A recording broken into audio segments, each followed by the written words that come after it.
उसके बाद जो इंद्रियां होती है उसके वो खींचता है, और इंद्रियों का जो गवर्न करता है उसका संचालन मन करता है, और मन का संचालन बुद्धि करता है। और जो बुद्धि में जो शक्ति आता है वो आत्मा से आता है, और आत्मा की जो शक्ति है वो भगवान परमात्मा से आती है। तो इसीलिए सबसे पहले ये जब सहायक है, हम एकाएक नहीं लगा सकते। तो आप कहते हैं कि हमारा मन कैसे लगेगा, इसका विधि यही है कि येन केन प्राकरेण, जिस प्रकार लगे आपका, वो कितना नियम करें करें। तो यही कहते हैं कि भगवान का जो नाम होता है अपवित्र को भी पवित्र कर देता है। इसलिए तो कहा गया अपवित्रम पवित्रा वा सर्वास्थान गति वा स्मृत पुंडरीकाक्षम, पुंडरीक मतलब भगवान श्री कृष्ण। तो भगवान का जो नाम ऐसा है जो हर स्थान पर लिया जा सकता है, लेकिन बहुत ऐसे मंत्र होते हैं जो हर जगह नहीं लिया सकता है, उसके लिए काफी नियम होते हैं। वही मैं तो इसलिए हम तो यही कहते हैं भगवान का जो नाम है, राम हो, कृष्ण हो, राधे हो।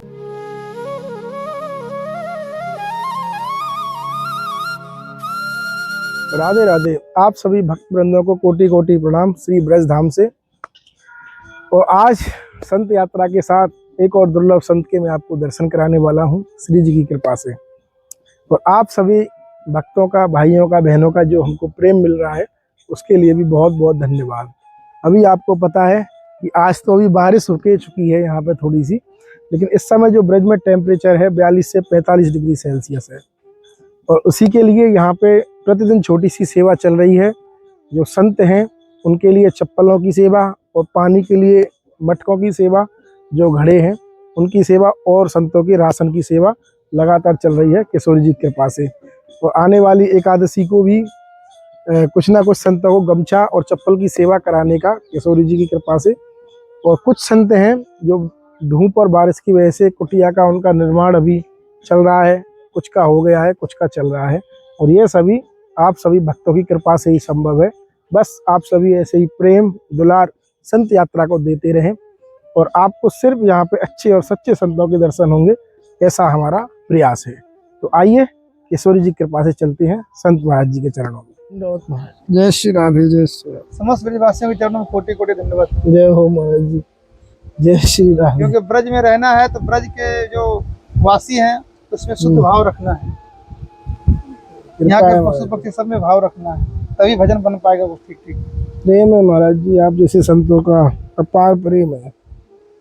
भगवान बोलते हैं जी मात्र से प्रेम करना चाहिए, सबसे सबका समान आदर करना चाहिए। आप खास कर जहाँ रहते हो, जो सब धामों का सिरमौर है जी, सब धामन वारो वृंदावन पे, और वृंदावन भी बरसाना धाम है, बताइए। तो ब्रज में जो ब्रजवासी हैं उसका सम्मान तो करना ही चाहिए, चाहे वो उनको गाली दे कुछ भी करे फिर भी उसका प्रणाम करो, तब उस तुम्हारा जो है आकर्षक थोड़ा खिंचाव होगा धाम तक, और धाम महाराज कृपा करेंगे। उसमें क्या है अवगुण है, वो कैसा है नहीं, वो नहीं देखना है, हमको अपना लाभ लेना है उससे, हम अपने लाभ के लिए अपना काम करना है।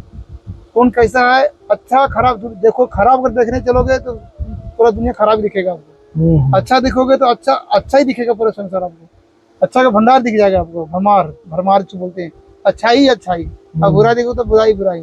तो इसलिए सबको नमस्कार करना है, और अच्छा बुरा देखना है, बुराई देखना तो अपने आप में देखो, अच्छाई देखना है तो बाहर में देखो दूसरे। वाह महाराज। तो आइए हम राधा रानी की कृपा और महाराज की कृपा से थोड़ी एक बात पर, थोड़ा कथन पर एक चिंतन करते हैं जी। आजकल जो लोग प्राय लोग सुनते हैं, कहते हैं कि हम सत्संग आए हैं, सत्संग करने गए थे। कहाँ से आ रहे हैं भैया? सत्संग से आ रहे हैं। हम तो डेली सत्संग करते हैं, हम डेली सत्संग जाते हैं, तू सत्संग में जाते नहीं हो। ये सत्संग क्या है? जब बोलता है अरे हम वहाँ सत्संग हो रहा है, फलाना जगह सत्संग हो रहा है, लेकिन सत्संग का असली क्या है, क्या मायने है उसका? तो इसको बिना समझे, बिना सही पहचाने, बिना जानकारी के लोग उसका लाभ नहीं उठा पा रहे हैं। सत्संग क्या है उसको सबसे पहले परखना होगा, समझना होगा भली बाती कि आखिर सत्संग है क्या। क्या सत्संग अब चले गए, अब आ गए, बोला कहाँ से आए? सत्संग से आए। तो सत्संग मतलब क्या होता है? तो इसमें दो चीज है, सत्संग, सत मतलब भगवान और सत मतलब महापुरुष, दोनों होते हैं। मतलब सत्संग, जो भगवान को पा लिया वो भी सत्य हो गया, भगवान के जैसा ही हो गया। जान ही तुम्हें हो जाए। तो उसी के लिए कहा गया, भगवान को सत कहा गया, महापुरुषों को सत कहा गया। तो सत यानी संत, और संग यानी मन बुद्धि का संयोग, जोड़। माने मन बुद्धि को संतों के वाणी में लगा, जोड़ देना।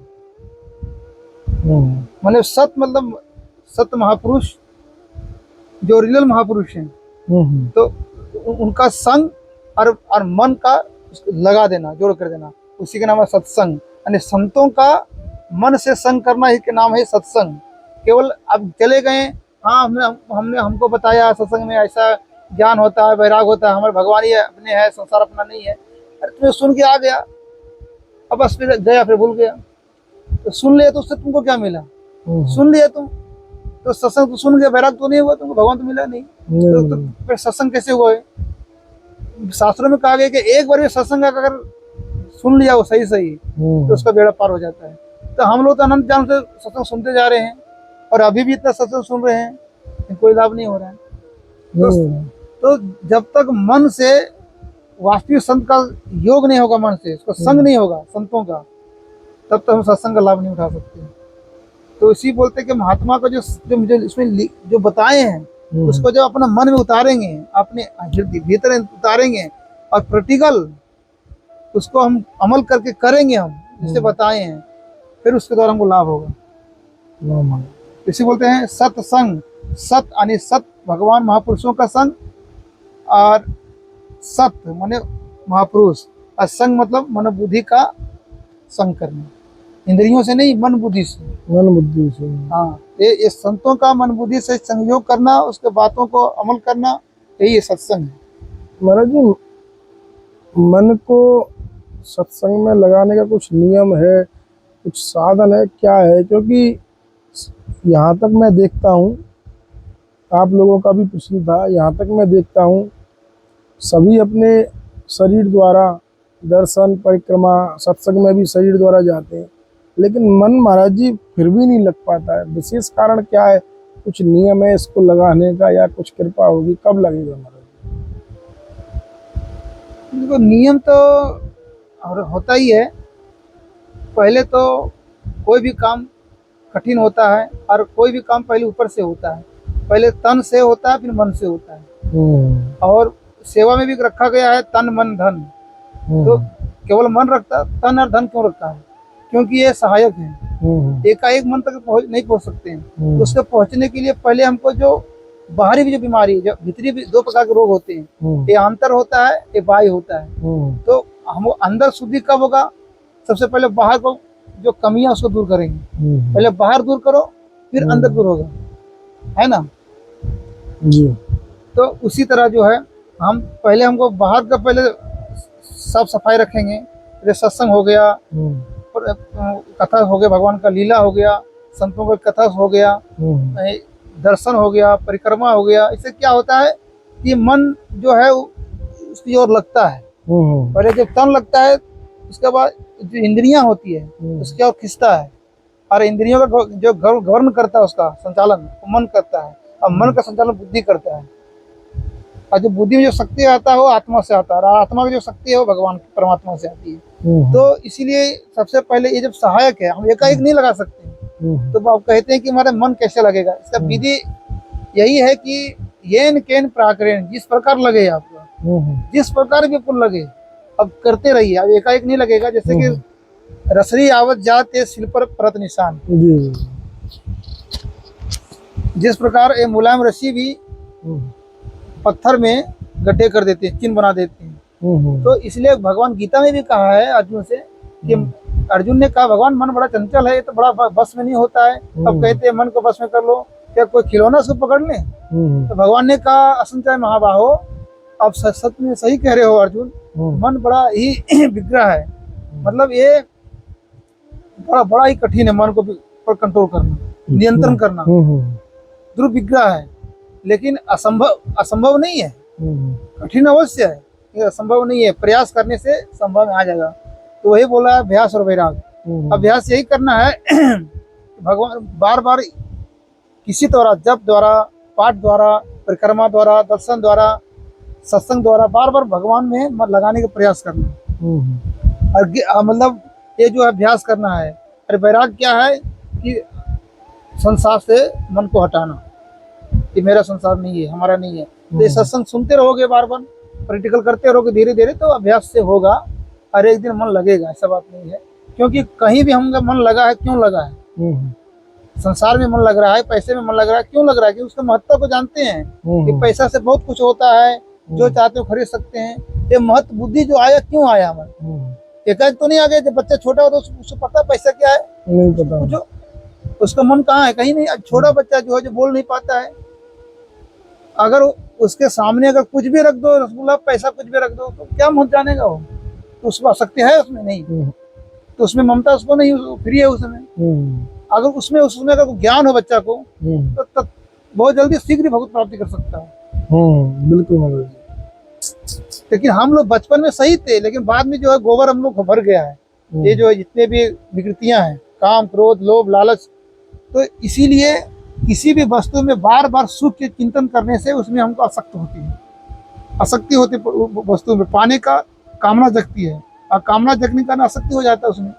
क्या इस वस्तु में, ये फलान किसी व्यक्ति, वस्तु, पदार्थ में पहले पहले किसी को आसक्ति, अपनापन नहीं होता है। वो अभ्यास किया जाता है, ये अपना है, यही मेरा है, ये मेरा, इससे ये लाभ होगा, ये लाभ होगा। ये बार बार चिंतन करते, दृढ़ होता है चिंतन, बैठ जाता है मन में, उस पर आसक्ति हो जाता है, अपनापन होने लगता है उसमें। तो उसी प्रकार भगवान के नाम, रूप, लीला, गुण, धाम चिंतन लगातार करता रहना पड़ेगा आपको। जो शुद्ध महापुरुष हैं, जो वास्तविक महापुरुष, उसका लिखा गया ग्रंथ है, भक्तमाल है, और जो भी भगवान के भक्तों का जो चरित्र है, उसको बार बार पढ़िए, तो उससे पावर आएगा, वो ताकत आएगा, कैसे कैसे उन्हें कष्ट उठाया है। अब भगवान की कथा करो, सुनोगे, लीला, भगवान कैसे कैसे गुण है। देखो तो उतना जो जहर दे के पिलाने आया था भगवान को, उसको माता गति दे दिया। ये भगवान की कैसे करुणा है, दयालु। ये बार बार पढ़ते रहिएगा और संसार से हटाने प्रयास कीजिएगा। जितना कुसंग भी बचना पड़ेगा, ये पढ़ते रहिए, कुसंग से बिल्कुल नहीं बच रहे हैं तो फिर लाभ नहीं मिलेगा। कुसंग से भी बचना पड़ेगा आपको, और इधर मन भी लगाना पड़ेगा। ये सारे दवाएं जो है आपको निरंतर लगाना पड़ेगा, तो एक दिन मन लगेगा 100%। हाँ महाराज जी। महाराज जी, एक और छोटा सा प्रश्न आपसे है, निवेदन है कि महाराज जी, एक ऐसा कोई मंत्र आप बताएं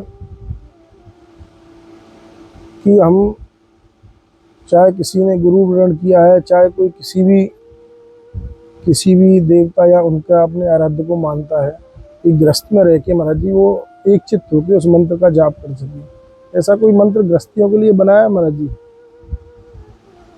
गृहस्थियों के लिए और वैरागियों के लिए, सन्यासियों के लिए कोई अलग अलग मंत्र नहीं होता, एक ही मंत्र सबके लिए होता है।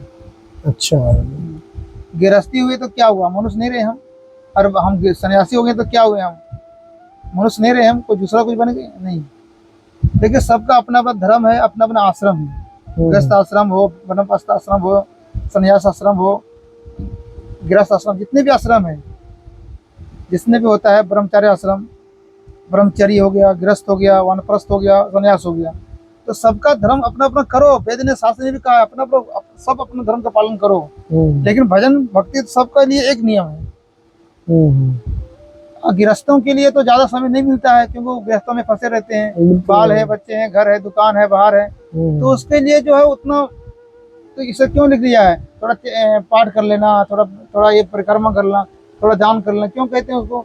तो भाई इसको तो समय मिलता नहीं, चलो थोड़ा जो भी मिलता है उसे अनुसार कर ले। लेकिन ये शुरुआत है, ये भी सही है। लेकिन जो मंत्र जो है, भगवान का कोई भी नाम जो आपको रुचि हो, किसी का भी जाप कर सकते हैं। आपके लिए वही, जो आपको रुचि हो, वही मंत्र है। लेकिन हमारे महाराज जी ने बताए हैं कि उतना लंबा नहीं कर सकते। तो सब अपना अपना, जितने भी लोग हैं अपने संप्रदाय का, वो बोलते हैं हमारे ये मंत्र सही है, वो कहते हैं मंत्र सही है। सब सही है, कोई खराब नहीं है, सबको प्रणाम करो, सब अपने जगह पर उचित है। लेकिन जिसमें विशेष नियम हो, तो गृहस्थों के लिए तो उतना भाई समय नहीं, उनको कितना नियम करें ये करें। तो यही कहते हैं कि भगवान का जो नाम होता है, अपवित्र को भी पवित्र कर देता है।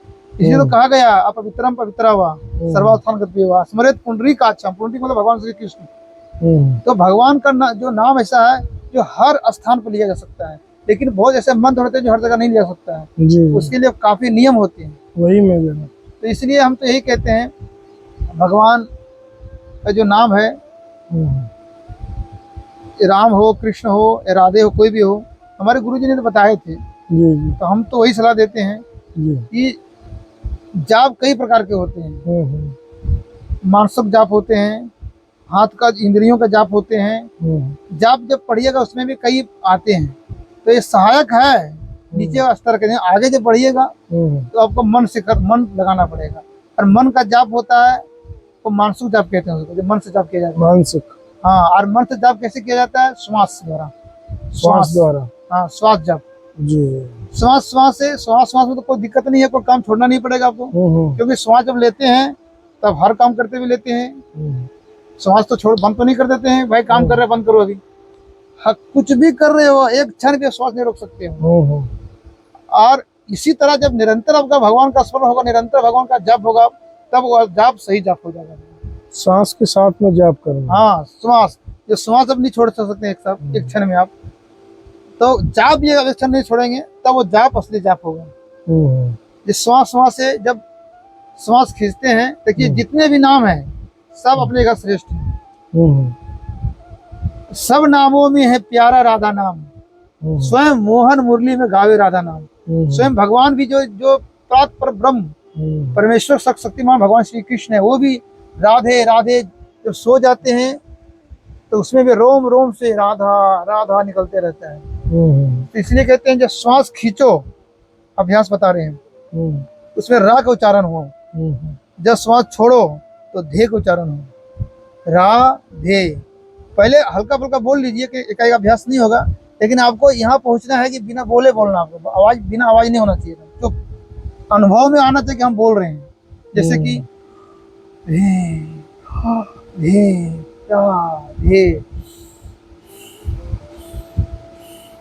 जोर से नहीं करना है, बता रहे हैं, समझा रहे हैं आप। नॉर्मल जैसे लेते हैं आप समान रूप से, वैसे ही हर जगह कीजिए आप। और कोई भी काम करते हुए बार बार भगवान को लाइए, वह चिंतन को, भगवान देख रहे हैं। कोई भी काम कर रहे हैं, ऑफिस का, घर का, द्वार का, बाहर का, कोई भी काम, दुकान का, हाँ भगवान बैठे हैं, हाँ देख रहे हैं।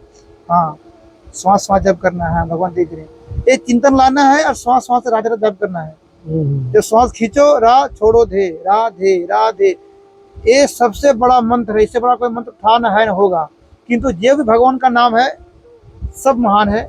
अब जो जिसमें रुचि हो अब ले सकते हैं, कोई प्रतिबंध नहीं है। लेकिन हमारी ओर से जो बताया गया है राधा जप यही है। ठीक है महाराज जी। संतुष्ट हुए कि नहीं महाराज? नहीं महाराज जी, संतों की वाणी से संतुष्ट आनंद ही आ जाता है महाराज जी। और इतना सुंदर आपने बताया महाराज जी कि वास्तव में श्वासों की माला पे सिमरू राधा नाम। श्वास से ही काम बनेगा, तो श्वास से ही काम बनेगा कि श्वास बिरथा जाए, क्या बोलते हैं उसको, बिरथा जा रहा है कुछ हाँ आता है, कोई पद है, तो ध्यान नहीं आ रहा हमको। जैसे हम श्वासों को नहीं छोड़ सकते, क्योंकि अगर एक कुछ सेकंड के लिए बंद कर दे तो खेल खत्म। तो ऐसे ही होने लगती है। बिल्कुल महाराज जी। कोई को थोड़ा रुक, 10 मिनट रोक भी लेते हैं, 10 मिनट तो कोई नहीं रोक पाता। कुछ एक आध 1.5 मिनट 2 मिनट बहुत 10 सेकंड के लिए, 15 सेकंड 20 सेकंड रोक लेते हैं, आधा मिनट बहुत होती है। कुछ योगी संत हैं वो तो अपना रोक लेते हैं, वो परम हंस उस पर पहुंच जाते हैं। जब हमें भी आप आज्ञा दें, मिलते हैं ऐसे ही दुर्लभ संत दर्शन के साथ सिर्फ संत यात्रा पर। और आप सभी ऐसे ही प्यार दुलार बनाए रखें। और संतों की सेवा में अभी गर्मी बहुत है इस समय ब्रजधाम में, तो छोटी सी जो सेवा है, चप्पलों की सेवा, मटकों की सेवा और कुटियों की, क्योंकि गर्मी बहुत है, कुटिया बनाने की भी सेवा चल रही है, तो अवश्य आप उसके विषय में हमसे जानकारी ले सकते हैं, उसमें सहयोग भी कर सकते हैं, जिससे आपका सहयोग संतों तक पहुँचे। ठीक है महाराज, धन्यवाद। जय श्री राम। जय श्री राम। जय हो, लाडली सरकार की जय हो। महाराज पैर में न छोड़िए महाराज। अरे